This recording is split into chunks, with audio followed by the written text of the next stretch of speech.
नमस्कार, IND 121 में आपका स्वागत है। मैं हूं आपके साथ नवीन पुरोहित और आज हमारे साथ चर्चा करने के लिए मौजूद हैं मध्य प्रदेश काडर के वरिष्ठ IPS, जिनके बारे में मध्य प्रदेश के एक बड़े ही मुखर नेता ने एक सार्वजनिक मंच पर यह टिप्पणी की थी कि ये पढ़े लिखे IPS हैं। जब उनकी ये टिप्पणी हुई तो मेरी एक सहज जिज्ञासा हुई कि मैं पूछा जाए कि आखिर IPS को ये क्यों बोला गया कि ये पढ़े लिखे IPS हैं। तो बाद में उन्होंने उसी मंच से मेरी इस जिज्ञासा को शांत किया और कहा कि ये इसलिए पढ़े लिखे IPS हैं कि इन्होंने भारत को पढ़ा है, हमारे देश के इतिहास और संस्कृति को पढ़ा है। मध्य प्रदेश के मुख्यमंत्री शिवराज सिंह चौहान भी उनकी कार्यशैली की तारीफ कर चुके हैं और उनकी कार्यशैली लगभग ऐसी है कि नारिकेल समाकारा दृश्यन्ते खलु सज्जना, अन्य बदरका कारा बहरे मनोहरा। वो बाहर से भले ही सॉफ्ट दिखते हों, आम जनता के लिए वो सॉफ्ट हैं, कोमल हैं, लेकिन उतने ही कठोर और उतने ही सख्त अपराधियों के लिए हैं। इंदौर में अपराधियों के घरों को, उनकी अवैध हत्याई हुई जमीनों को, बिल्डिंगों को जमींदोज करने की जो परंपरा या ये कहें नवाचार, वो श्री हरिनारायण चारी मिश्र द्वारा ही किया गया और इस बात की प्रशंसा माननीय मुख्यमंत्री शिवराज सिंह चौहान जी ने भी की। आज हम उनसे रूबरू हो रहे हैं। सर, आपका IND 24 में बहुत बहुत स्वागत है। बहुत बहुत धन्यवाद आपके इस उत्साहवर्धक शब्दों के लिए और इस मंच पर बुलाने के लिए भी। सर, मेरा सबसे पहला सवाल ये है कि चाहे कोई आपदा हो या उत्सव, जो भी परिस्थितियां हो, लेकिन पुलिस की भूमिका हमेशा फ्रंटलाइन वॉरियर की ही होती है। उत्सव है तो भी उसको संभालने की जवाबदेही है, उसको निर्विघ्न संपन्न कराने की जवाबदेही है, और आपदा है तो फिर उससे लड़ने की जवाबदेही है। कोरोना के दौरान पुलिस के समक्ष जो चुनौतियां आई, उन पर आपकी एक विस्तृत प्रतिक्रिया चाहूंगा। देखिए, पुलिस जो है मौर्य काल में रक्षपाल की भूमिका से लेकर के जी और आज तक लगभग हर विकसित हो या विकासशील देश हो जी, उसमें केंद्रीय भूमिका में रही है जी। व्यक्ति के अंदर जब भी एक समाज के अंदर व्यवस्था को बनाने की बात आती है, व्यवस्था की निरंतरता की बात आती है, रूल ऑफ लॉ की बात आती है, तो स्वाभाविक तौर पे पुलिस उसमें केंद्र में आ जाती है जी। चाहे आपने बताया कि चाहे उत्सव हो या आपदा हो जी, क्योंकि ऐसे में हर समय पुलिस ही परिलक्षित होती है। पुलिस ऐसा एजेंसी है जो विजिबल है और हर जगह व्यवस्था का सबसे ज्यादा स्थूल चेहरा है, सबसे ज्यादा मुखर चेहरा है। इसलिए पुलिस की भूमिका बड़ी महत्वपूर्ण रहती है। अभी जो वर्तमान स्थिति है, इसमें इस संक्रमण के दौर में पुलिस ने एक बड़े ही सहजता से और बड़ी मजबूती से इसमें काम किया है। पूरे देश में काम किया और मध्य प्रदेश में हर जगह काफी अच्छे से मजबूती से काम किया है। प्रथम श्रेणी के, प्रथम पंक्ति के योद्धा के रूप में काम किया है। इसलिए हर जगह इसमें लोग प्रभावित भी हुए हैं। सबसे ज्यादा जो प्रभावित अगर हम देखें, जो इस तरह के जो समूह हुए हैं, उसमें पुलिस का सबसे ज्यादा हिस्सा है। अगर हम इंदौर की बात करें तो यहाँ 90 से ज्यादा लोग इससे संक्रमित हैं, इससे लड़ाई लड़ रहे हैं, लड़ चुके हैं। कई लोग शहीद भी हुए हैं। तो ये एक इसकी पुलिस की जो पद्धति है, कार्य करने की पद्धति है, जो चुनौती है, उस चुनौती का हिस्सा है। अच्छी बात यह है कि पुलिस ने लगभग हर चुनौती में एक काफी जुझारूपन से, एक काफी कदम से कदम मिला के सभी एजेंसियों के साथ काम किया है। और मुझे लगता है कि ये काम, इससे पुलिस का, इस काम से लोगों का पुलिस के प्रति भरोसा भी बढ़ा है। एक मैगजीन में पिछले दिनों एक सर्वे आया था, उसमें इस बात का जिक्र किया गया कि पुलिस में कितने लोग भरोसा करते हैं और किस हद तक भरोसा करते हैं। इस मुद्दे को लेकर के उसमें एक सर्वे किया गया था, लगभग 1 महीना पहले सर्वे हुआ। तो उसमें पाया गया कि पिछले 30 वर्षों के सर्वे में पुलिस पर सबसे ज्यादा भरोसा अभी लोग करने लगे हैं। पुलिस ने इस आपदा के दौर में, इस अप्रत्याशित चुनौती के दौर में जिस तरीके से आगे बढ़कर के काम किया है, जिस तरह मुखरता से आगे बढ़कर के हर इस चुनौती के दौर में अपनी भूमिका निभाई है, उससे लोगों का एक भरोसा बढ़ा है। और मुझे लगता है कि पुलिस की ये भूमिका लगभग हर आपदा काल में और ज़्यादा निखर करके सामने आती है। तो पुलिस के प्रति हर आपदा काल में लोगों का भरोसा और बढ़ता है। और मैं अपनी पुलिस के बारे में भी, मध्य प्रदेश पुलिस और इसकी पूरी हर टीम के बारे में ये बात दोहराना चाहूँगा। जी, मध्य प्रदेश पुलिस के एक वरिष्ठ अधिकारी हैं IPS पवन जैन साहब, उनकी कवि भी हैं वो, तो उनकी एक कविता है कि प्यार मोहब्बत नफरत, प्यार मोहब्बत इज्जत ताली, जाने कैसी बस्ती है, घृणा गुस्सा नफरत गाली, इनसे मेरी हस्ती है। तो पुलिस को इस दौरान प्यार भी मिला, मोहब्बत भी मिली, तालियां भी मिली। पहली बार लोगों का नजरिया बदला, लोगों का एक जो जनरल परसेप्शन था कि पुलिस चौराहों पर होती है तो किसी और मकसद की वजह से होती है, ऐसा पुलिस आम जन के मानस में एक छवि पुलिस की थी। लेकिन इस बार पुलिस को लोगों ने गाना गाते देखा, पुलिस को लोगों ने बीमारों को हॉस्पिटल ले जाते देखा, घर की जो रोजमर्रा की चीजें उनकी सप्लाई कराते हुए देखा। लोगों ने उन्हें देखकर बालकनी में आकर तालियां बजाई, अप्रिशिएट किया। एक निश्चित रूप से पुलिस के प्रति लोगों का नजरिया बदला, एक सकारात्मक सोच पैदा हुई है पुलिस के लिए। तो जब ये रिवॉर्ड एक तरह से सब सोसाइटी से मिलता है, चूंकि काम सोसाइटी के लिए कर रहे हैं और हमेशा सोसाइटी के हाशिए पर पुलिस खड़ी रही है, तमाम सारे प्रश्न चिन्हों से घिरी रही है। पहली बार इस कोरोना काल में पुलिस का एक नया व्यक्तित्व, एक नया स्वरूप सामने आया है। इसका अनुभव आपने भी किया होगा, तो इसका क्या फर्क पड़ा है पुलिस के मनोबल पर? मुझे लगता है कि जब हम किसी अंधेरे में होते हैं, जब हम परेशानी में होते हैं और उस समय हमें जिसकी याद आती है, जिससे हम एक आशा की किरण देखते हैं, मुझे लगता है कि वो हम उसको सबसे अपने करीब मानते हैं। और पुलिस की ये भूमिका बड़ी मजबूती से निखर करके सामने आई है। हर आपात स्थिति में जिस तरीके से पुलिस की भूमिका रेखांकित हुई है, अभी मैं थोड़ी देर पहले की एक घटना सुना रहा हूँ। अभी किसी के घर में कहीं पे कुछ घटना हुई, बारिश में किसी के घर में सांप निकला होगा, उसने मुझे भी फोन किया कि सर तुरंत आप करें, मेरे घर के अंदर एक सांप बैठा हुआ है। मैंने खैर संबंधित जो व्यक्ति था या जिस व्यक्ति को, मतलब पुलिस जाकर के सीधे सांप नहीं निकाल सकती, लेकिन मैं एक भरोसे की बात कर रहा हूं कि लोगों को तत्कालिक दिखता है कि हम कहां पे अगर करें और या हम तत्कालिक तौर पे कैसे राहत पा सकते हैं। तो शायद हो सकता है उनके दिमाग में पहला नाम जो आता है, भले वो पुलिस उसको तत्कालिक तौर पर कैसे कर पाती है ये अलग बात है, लेकिन उन मामलों में भी जो सीधे पुलिस से नहीं जुड़े हैं, पुलिस पे लोगों का भरोसा उठता है, भरोसा मतलब जमता है, भरोसा करते हैं। तो ये मुझे लगता है कि एक अच्छी बात है। जहां तक आपने पुलिस के विभिन्न पहलुओं की बात की, मैं उसके बारे में कहना चाहूंगा कि पिछले दिनों पुलिस ने लगभग हर उस चीज को, मिथक को तोड़ा है जो शायद लोग पुलिस से नहीं मिले थे, पुलिस से नहीं जुड़े थे और दूर से एक मिथकीय धारणा बना लिए थी कि नहीं पुलिस ऐसे होती है, पुलिस कभी पीटती है, तंग करती है। कुछ हो सकता है नकारात्मक धारणा कुछ लोगों के मन में हो, लेकिन अभी आपने देखा, मैं इंदौर का जिक्र करूं अगर, तो यहाँ पे हम जानते हैं कि जब पुलिस के जो ऐसे कई स्टॉल थे, कई ऐसे जगह थे, पंडाल थे जिसमें पुलिस का बैनर तो लगा था, लेकिन उसके अंदर आने वाले लोगों को, मजदूरों को, तमाम प्रवासी मजदूरों को जहां से गुजरते थे, जन सहयोग से ही, लेकिन बड़े पैमाने पर उन्हें भोजन कराया जाता था, उन्हें रोका जाता था, उन्हें तत्काल उस जब गर्मी के दिनों में जब आते थे तो उनकी ठीक ढंग से कैसे उनकी समस्याओं का निराकरण हो, इस पे ध्यान दिया जाता था।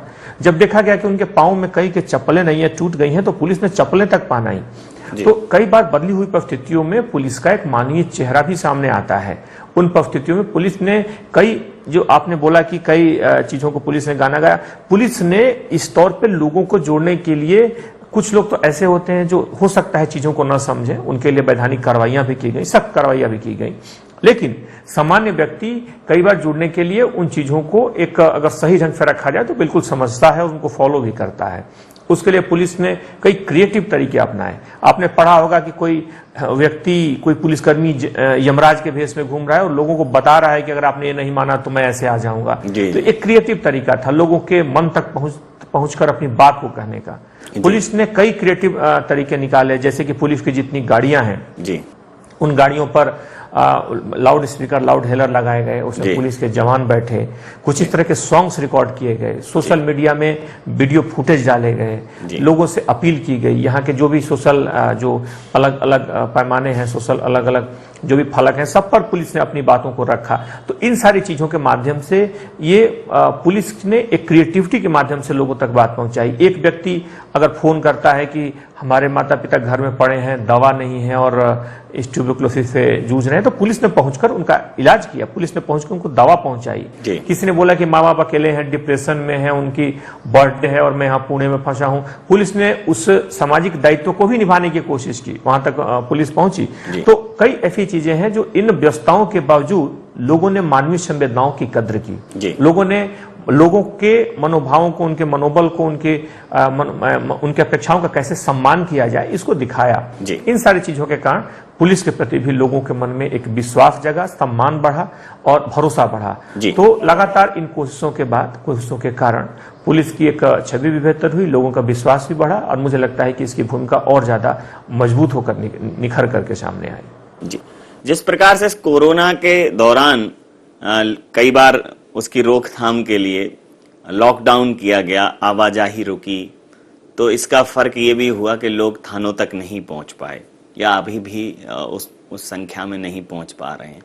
तो लोग थानों तक नहीं पहुंच पा रहे हैं तो थाने लोगों तक पहुंचे, पुलिस का सतत संपर्क बना रहे ताकि किसी भी प्रकार की समाज में कोई अराजकता ना हो, अपराध ना बढ़े। उस दिशा में सर कोई प्रयास किया गया है?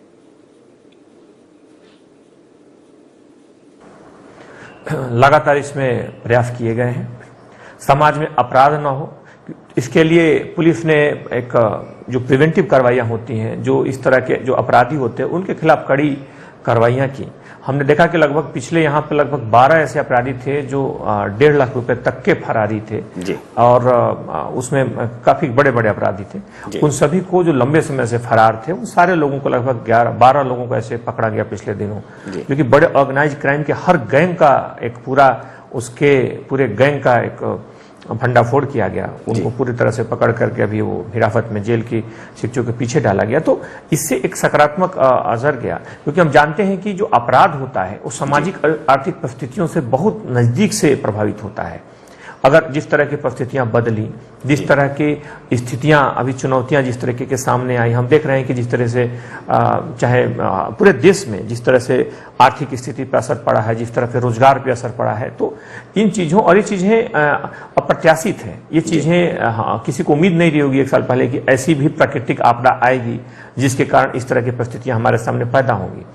तो लोगों ने इन चुनौतियों के इस दौर में भी, इस बदलती हुई आर्थिक सामाजिक चुनौती के दौर में पुलिस ने एक सकारात्मक भूमिका निभाई। इसमें अपराधी न हो, अपराधियों को रोकथाम हो, इसके लिए लगातार अभियान चलाए, उन पे पकड़ बनाई गई, उन पे कार्रवाइयां की गई, बड़ी संख्या में कार्रवाइयां की गई। कई बार इसमें पुलिसकर्मी बीमार भी पड़े, कई बार ऐसा हुआ कि अपराधियों को पकड़ करके ले जाया गया और उसमें पुलिसकर्मी संक्रमित हो गया, हमारे जवान कई बार बीमार पड़े। लेकिन इन सबों की परवाह न करते हुए हमारे जवानों ने, हमारी टीम ने व्यक्तिगत सुरक्षा से ज्यादा कर्तव्यनिष्ठा को ऊपर रखा और हम देखें कि ऐसी बड़ी बड़ी कई कार्रवाइयां हुई हैं, उसका एक सकारात्मक असर भी पड़ा। और कार्रवाइयों को, चाहे ऑर्गेनाइज क्राइम के खिलाफ कार्रवाई की बात हो या मानवीय संवेदना के अनुसार लोगों को राहत पहुंचाने की बात हो, दोनों अवसरों पर, दोनों ध्रुवों पर पुलिस ने बेहतर ढंग से काम किया है।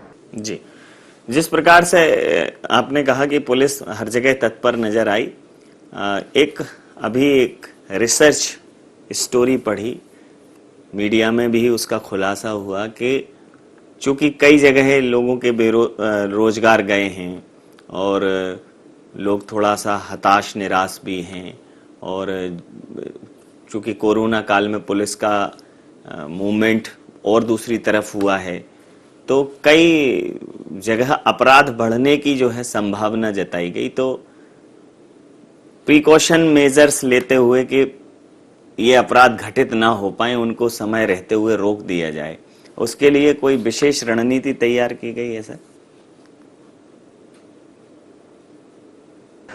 अपराधों के चुनौती के इस दौर में या अभी जो वर्तमान स्थिति है, इस पूरी सवाल में मैं एक चीज करना चाहूंगा कि अभी लॉकडाउन के दौरान मुख्य तौर पर लोगों का जो भी हमारी जीवन पद्धति पूरी बदल गई।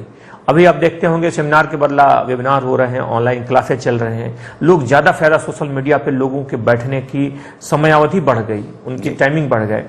तो इस सब का सीधा असर जो हुआ, कहीं लोगों से लोगों के कार्यप्रणाली पर भी पड़ा, और इसको देखते हुए जो ठग हैं, स्पेशली जो साइबर ठग हैं, वो सक्रिय हो गए। तो मुख्यतः साइबर क्राइम की दर भी बढ़ी। इसके लिए पुलिस ने लगातार एडवाइजरी जारी की है। लगातार हम लोगों ने सोशल प्लेटफॉर्म्स पे, अपने ट्विटर हैंडल पे, अपने जो भी हमारे सोशल मीडिया के प्लेटफॉर्म्स हैं, उसके माध्यम से लगातार हम लोगों ने कोशिश की कि लोगों को जागरूक किया जाए, उन्हें सचेत किया जाए।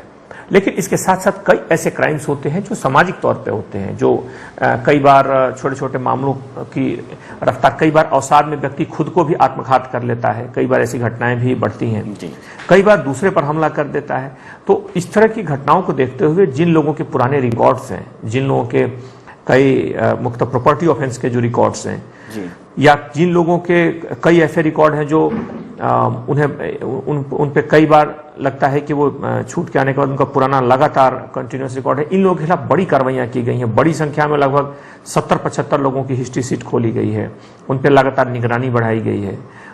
कई ऐसे अपराधी हैं जिन पे लगभग 100 से ज्यादा लोगों के खिलाफ जिला बदर की कार्रवाई की गई है। अगर हम देखें तो लगभग 55 लोगों के खिलाफ एनएसए की कार्रवाई की गई है पिछले दिनों में, पिछले 1-1.5 महीनों में। तो ये इसका उद्देश्य यह है कि ऐसे लोगों के खिलाफ जो कि आपराधिक रूप से सक्रिय होकर हमारे समाज की शांति में चुनौती दे सकते हैं, चुनौती ला सकते हैं, लोगों को परेशान कर सकते हैं, समाज की चुनौती के लिए खतरा बन रहे हैं, वैसे लोगों के विरुद्ध सख्त कार्रवाई की गई है और उसका असर भी दिखा है। हर तरह के अपराधों में कमी आई है और जो भी अपराध हुए हैं, कई प्रयासों के बावजूद भी कई अपराध हुए हैं, उन अपराधों को तत्काल पकड़ा गया है। जी, अगर इंदौर को देखा जाए सर तो उसे एक आइकॉनिक सिटी के तौर पर देखा जाता है। अब वो न सिर्फ मध्य प्रदेश की आर्थिक राजधानी है बल्कि देश में सफाई के मामले में देखा जाए तो सबसे स्वच्छ शहर है और लगातार इस पर अपना स्थान काबिज किए हुए है इंदौर। तो लोगों में निश्चित रूप से ये नगर निगम के प्रयास हैं, लेकिन पुलिस एक ऐसी एजेंसी है कि उसको हर सरकार की हर एजेंसी के साथ कहीं ना कहीं एसोसिएट होना पड़ता है। तो कई जगह से अतिक्रमण हटाने की बात हो, कई जगह से गंदगी हटाने की बात हो, जहां निगम को तकलीफ आ रही हो, तो क्या इस पूरे इवेंट में पुलिस का कोई ऐसा जॉइंट वेंचर था निगम के साथ कि जिसने स्वच्छता के उसमें निगम को असिस्ट किया हो एक बृहद रणनीति के दौरान? यह सही है कि पुलिस की भूमिका इसमें सफाई के मुख्य कार्यों में मुख्य केंद्रीय भूमिका इसमें नगर निगम की होती है, लेकिन ये भी सही है कि जब भी कोई सही कार्य कर रहा है और उसमें किसी तरह की बाधा आती है तो हमेशा उसमें ढाल के रूप में, एक कवच के रूप में पुलिस सामने बन करके आती है। अगर कोई किसी तरह की बाधा पैदा कर रहा है, किसी तरह का अतिक्रमण को मुक्त होने से रोक रहा है, कई तरह के, तो इन सारे मामलों में पुलिस तत्परता से सामने आती है और संबंधित व्यक्ति के विरुद्ध कठोर कार्रवाई करती है। बल्कि इंदौर में तो निगम और पुलिस ने बड़ा कंधे से कंधे मिलाकर काम किया है। कई ऐसे अपराधियों को, जैसे अपराधी जिन्होंने अवैध अतिक्रमण कर रखे, जिनका आपराधिक अतीत रहा है, ऐसे लगभग बड़ी संख्या में अपराधियों के विरुद्ध कार्रवाई की गई है और उसका काफी सकारात्मक असर रहा। लगभग हम पिछले देखें तो 2-2.5 सालों में, 2.5-3 सालों में ऐसे लगभग 150 अपराधियों के खिलाफ इस तरह की कार्रवाई की गई है, जिसमें इन लोगों ने कानून के अतिक्रमण के साथ साथ जमीन पर भी, भूमि का भी अतिक्रमण किया, समाज के अन्य हिस्सों में भी अतिक्रमण किया। और मुझे लगता है कि व्यक्ति को अतिक्रमण करने की आदत पड़ जाती है तो जीवन के हर क्षेत्र में अतिक्रमण करने की कोशिश करता है। तो इस तरह के अतिक्रमण जो कि अवैधानिक थे, पुलिस ने उसमें सक्रिय भूमिका निभाई थी और मुख्यतः अपराधों के रोकथाम में अतिक्रमण विरोधी कार्रवाई भी काफी कारगर रही थी। कोरोना के बाद अगर सर देखा जाए, या कोरोना के दौरान, अभी भी कोरोना से जूझ ही रहे हैं, लेकिन अब चूंकि लोगों को एक जागरूकता आ गई है कि एक सोशल डिस्टेंसिंग रखना है, मास्क और सैनिटाइजर का इस्तेमाल करना है, उसके बेसिक समझ में आ गए हैं। व्यवस्थाएं भी सरकारी स्तर पर अब दुरुस्त हैं, जितनी भी चिकित्सीय सुविधाएं हैं वो भी अब सरकार मुहैया करा पा रही है। तमाम सारे रिसर्च भी सामने लगातार आ रहे हैं। जितना कोरोना के विषय में पहले संशय था, अब धीरे धीरे वो कुहासा छट रहा है, वैक्सीन बनने की भी खबर आ रही है। लेकिन इस पूरे दौरान जैसे कि हर चीज में कुछ ना कुछ बदलाव हुआ है, चीजें ऑनलाइन ज्यादा हुई हैं, कॉन्फ्रेंसेज हुई हैं, सब हुआ है। लेकिन पुलिस एक ऐसी एजेंसी है कि वो उसकी आभासी उपस्थिति संभव ही नहीं है। उसे तो उपस्थित होना ही पड़ेगा भौतिक तौर पर, शारीरिक तौर पर सामने। जहां बाकी सब चीजें कॉन्फ्रेंसेस से चल जाएंगी, सारे संवाद बाकी तमाम माध्यमों से चल जाएंगे, तकनीकों के माध्यम से चल जाएंगे, लेकिन पुलिस को तो सशरीर उपस्थित रहना पड़ेगा। तो चुनौती भी ज्यादा है, जिम्मेदारी भी ज्यादा है और वर्कलोड भी ज्यादा है। तो इससे निपटने के लिए क्या कुछ कार्य योजना थी, कैसे उनका मोरल बूस्ट किया, जवानों की हौसला अफजाई कैसे की? कई जवान कोरोना से संक्रमित हुए तो उनके परिवार का तनाव, इस टाइम का प्रेशर, मतलब उसका अंदाजा लगाना भी हमारे लिए तो मुश्किल है। आपसे समझना चाहूंगा, चूंकि मुखिया हैं आप, तो मुखिया पे तनाव और ज्यादा रहता है। कुछ भी कहीं ऐसी व्यवस्था स्थितियां निर्मित हो जाएं कि 2-5 पुलिसकर्मी कोरोना संक्रमित हो गए तो उसका सीधा तनाव आपके चेहरे पर कई बार देखा गया। तो कैसे जूझे उन सारी परिस्थितियों से? आप बिल्कुल सही कह रहे हैं, ऑनलाइन डंडे नहीं चलाए जा सकते, बिल्कुल आप सही बोल रहे हैं। इसके लिए पुलिस को जमीन पर और उस कटिंग एज पे रहना ही होगा जी। और अगर हम देखें तो पुलिस ने उसके लिए लगातार तैयारियां की हैं। पुलिस के जवानों को लगातार मोटिवेट किया गया है जी। उन्हें उन संसाधनों के पास रखा गया है जो संसाधन उनके कार्रवाई में आत्मविश्वास को बढ़ाएं जी। उनके स्वास्थ्य के देखभाल की सुरक्षा सुनिश्चित की गई है जिससे वो बेखौफ होकर के फील्ड में उतर सकें। हमारे यहाँ कार्यालय में एक अतिरिक्त पुलिस अधीक्षक स्तर के अधिकारी को एक नोडल अधिकारी बनाया गया है जो कि पूरे जवानों की किसी भी स्वास्थ्य संबंधी समस्या पे एक कॉल पर संबंधित अस्पताल में उनकी भर्ती कराना, उनके स्वास्थ्य को देखरेख करना, उनके परिवार से लगातार संपर्क रखना, इसकी 24 घंटे लगातार मॉनिटरिंग करते हैं।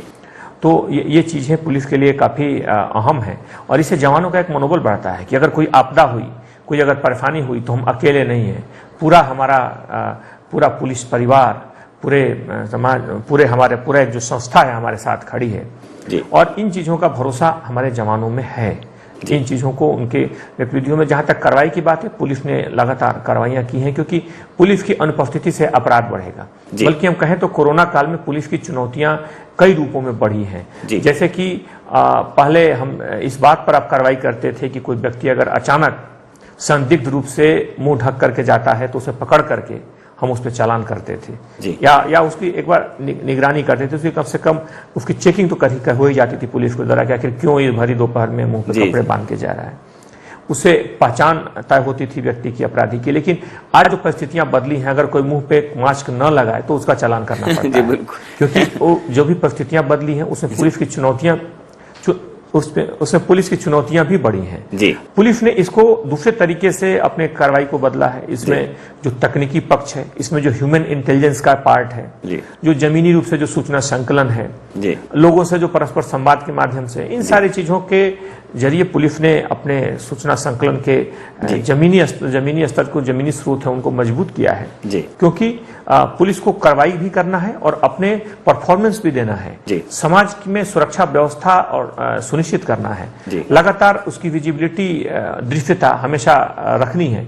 इन चीजों को देखते हुए परिस्थितियां चाहे जो भी हों, उन परिस्थितियों के अनुरूप ढाल करके प्रदर्शन की अपेक्षा हमेशा पुलिस से रहती है और पुलिस की पूरी कोशिश है कि उन अपेक्षाओं पर खरी उतरे। जी, निश्चित रूप से सर, कोरोना की इस जंग में पुलिस के योगदान को भुलाया नहीं जा सकता। जंग जारी है और पुलिस अभी भी फ्रंट लाइन वॉरियर के तौर पर लड़ रही है। और मैं तो सिर्फ इतना ही कहूंगा कि अगर पुलिस को देखकर मुझे कुछ याद आएगा तो मैं यही कहूंगा कि जब तक हौसला नहीं होगा और एक भी फैसला नहीं होगा, और अगर ये खाकी पहने हुए सिर्फ अपने भले की सोचेगा तो फिर किसी का भला नहीं होगा। तो बहुत सारी विपदाओं, आपदाओं के बीच बिना ये परवाह किए, बिना सेफ्टी मेजर्स लिए, बिना और प्रिकॉशंस के पुलिस को कूदना ही पड़ता है। और जिस प्रकार से मध्य प्रदेश पुलिस ने कोरोना के दौरान अपनी जिम्मेदारी निभाई है, समाज ने भी यह महसूस किया होगा कि हमारा ये बहुत महत्वपूर्ण अंग है। आपने इतने महत्वपूर्ण विषय पर हमारे साथ चर्चा की, हमारे साथ समय साझा किया, आपका बहुत बहुत धन्यवाद, बहुत बहुत आभार। IND 121 में इतना ही। आप बने रहिए IND 24 के साथ और देखते रहिए IND 24। नमस्कार।